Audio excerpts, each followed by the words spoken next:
ओम नमः शिवाय।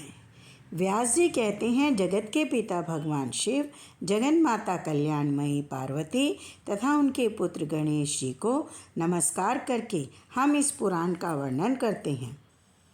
एक समय की बात है, मुनि शिरोमणि विप्रवर नारद जी ने, जो ब्रह्मा जी के पुत्र हैं, विनीत चित्त हो तपस्या में मन लगाया। हिमालय पर्वत में गुफा थी जो बड़ी शोभा से संपन्न दिखाई देती थी।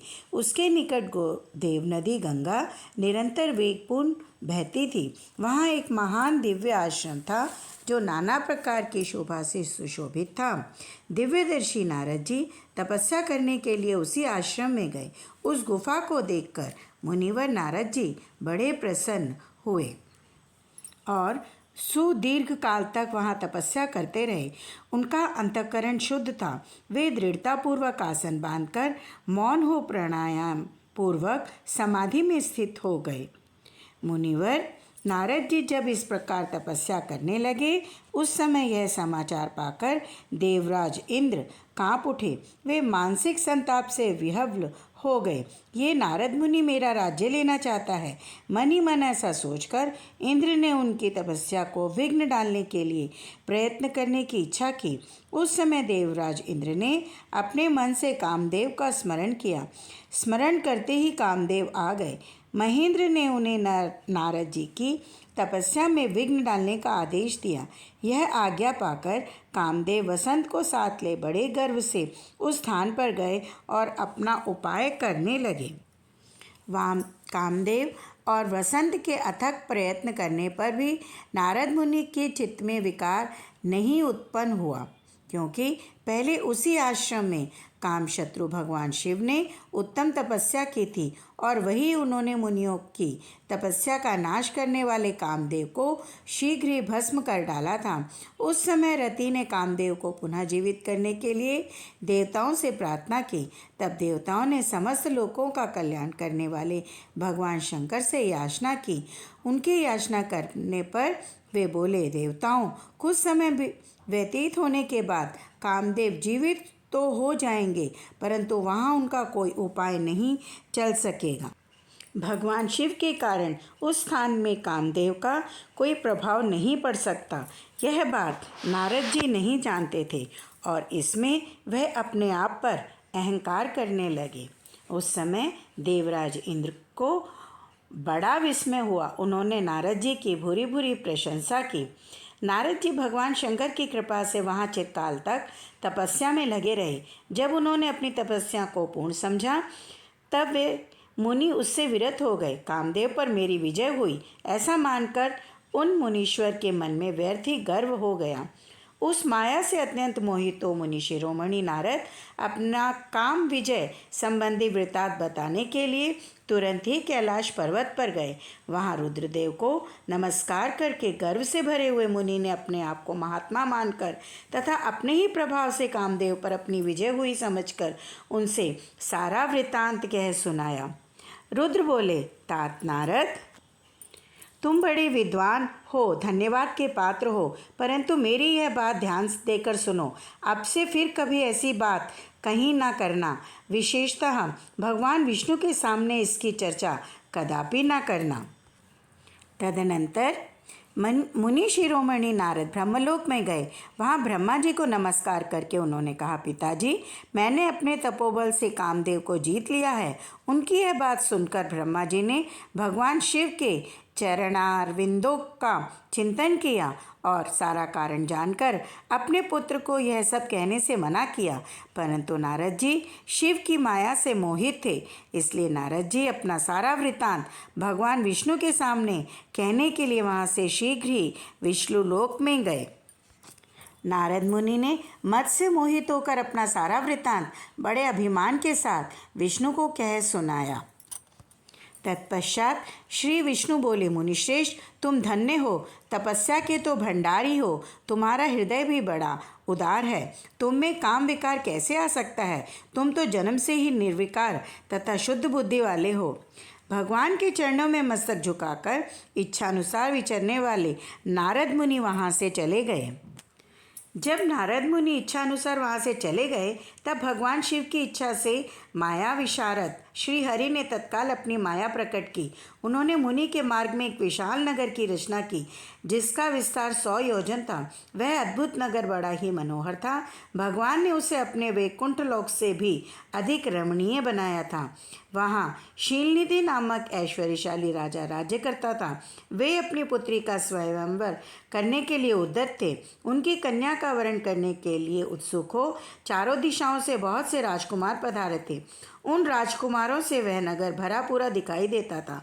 ऐसे सुंदर राजनगर को देख नारद जी मोहित हो गए। वे राजा शीलनिधि के द्वार पर गए। मुनि शिरोमणि नारद को आया देखकर महाराज शीलनिधि ने श्रेष्ठ रत्नमय सिंहासन पर बिठाकर उनकी पूजा की। तत्पश्चात अपनी सुंदरी कन्या को, जिसका नाम श्रीमती था, बुलवाया और उससे नारद जी के चरणों में प्रणाम करवाया।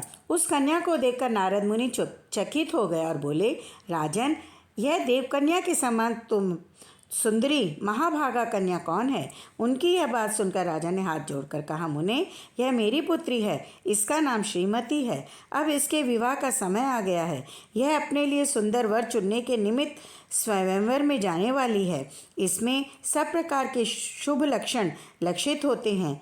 महर्षि, आप इसका भाग्य बताइए। राजा के इस प्रकार पूछने पर काम से विह्वल हुए मुनिश्रेष्ठ नारद उस कन्या को प्राप्त करने की इच्छा मन में लिए राजा को संबोधित करके इस प्रकार बोले, भूपाल, आपकी यह पुत्री समस्त शुभ लक्षणों से संपन्न है, परम सौभाग्यवती है। अपने महान भाग्य के कारण यह धन्य है और साक्षात लक्ष्मी के भांति समस्त गुणों का आगार है। इसका भावी पति निश्चय ही भगवान शंकर के समान वैभवशाली, सर्वेश्वर, किसी से पराजित ना होने वाला वीर, काम विजयी तथा संपूर्ण देवताओं में श्रेष्ठ होगा। ऐसा कहकर राजा से विदा ले इच्छानुसार विचरने वाले नारद मुनि वहाँ से चल दिए। मुनि मन ही मन सोचने लगे कि मैं इस राजकुमारी को कैसे प्राप्त करूं। नारद भगवान विष्णु का रूप ग्रहण करने के लिए तत्काल उनके लोक में जा पहुँचे।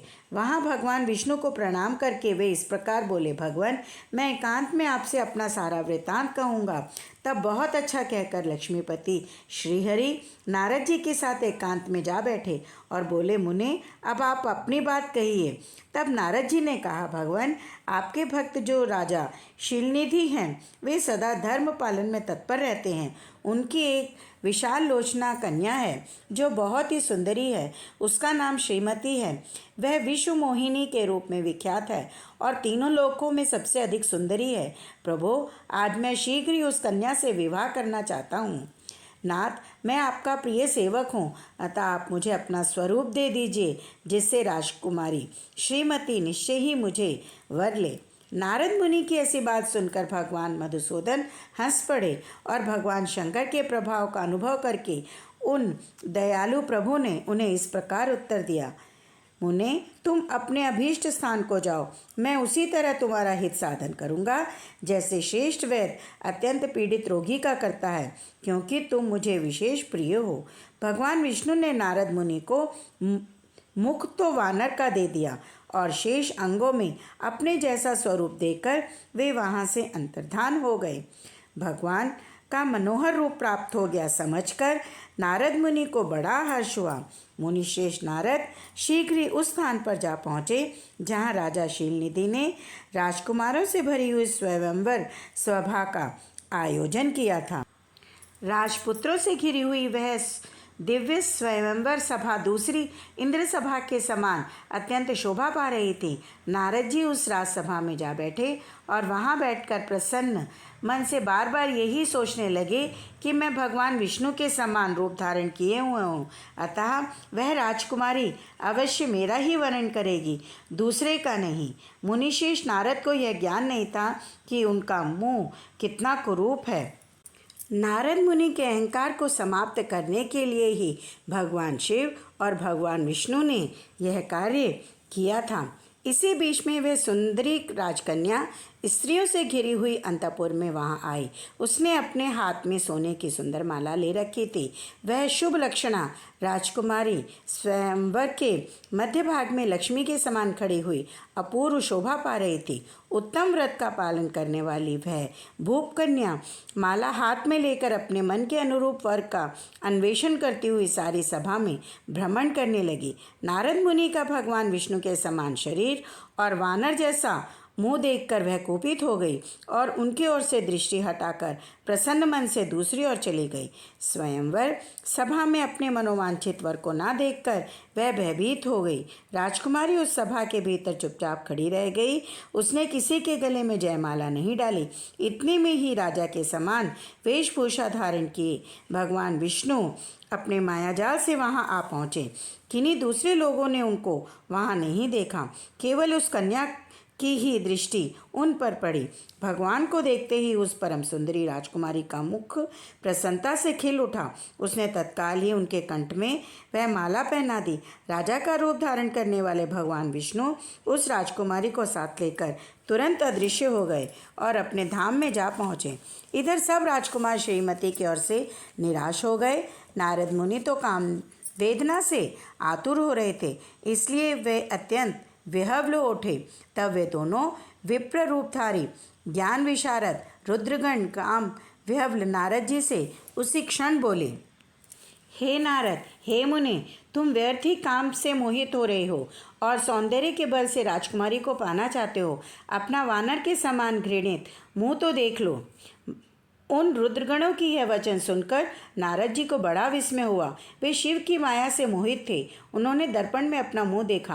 वानर के समान अपना मुंह देखकर वे तुरंत ही क्रोध से जल उठे और माया से मोहित होने के कारण उन दोनों शिवगणों को वहां शाप देते हुए बोले, अरे तुम दोनों ने मुझ ब्राह्मण का उपहास किया है, अतः तुम ब्राह्मण के वीर्य से उत्पन्न राक्षस हो जाओ। ब्राह्मण की संतान होने पर भी तुम्हारे आकार राक्षस के समान ही होंगे। इस प्रकार अपने लिए शाप सुनकर वे दोनों ज्ञान शिरोमणि शिवगण मुनि को मोहित जानकर कुछ नहीं बोले। माया मोहित नारद मुनि उन दोनों शिवगणों को यथोचित शाप देकर भी भगवान शिव के इच्छावश मोह निद्रा से जाग न सके। वे भगवान विष्णु के किए हुए बात को याद करके मन में दुस्सह क्रोध लिए विष्णु लोक को गए। उन्होंने विष्णु को शाप दिया और कहा, विष्णु, तुमने स्त्री के लिए मुझे व्याकुल किया है। तुमने जिस स्वरूप से मुझे संयुक्त किया था उसी स्वरूप में तुम मनुष्य हो जाओ और स्त्री का वियोग का दुख भोगो। तुमने जिन वानरों के समान मेरा मुंह बनाया था वे ही उस समय तुम्हारे सहायकों।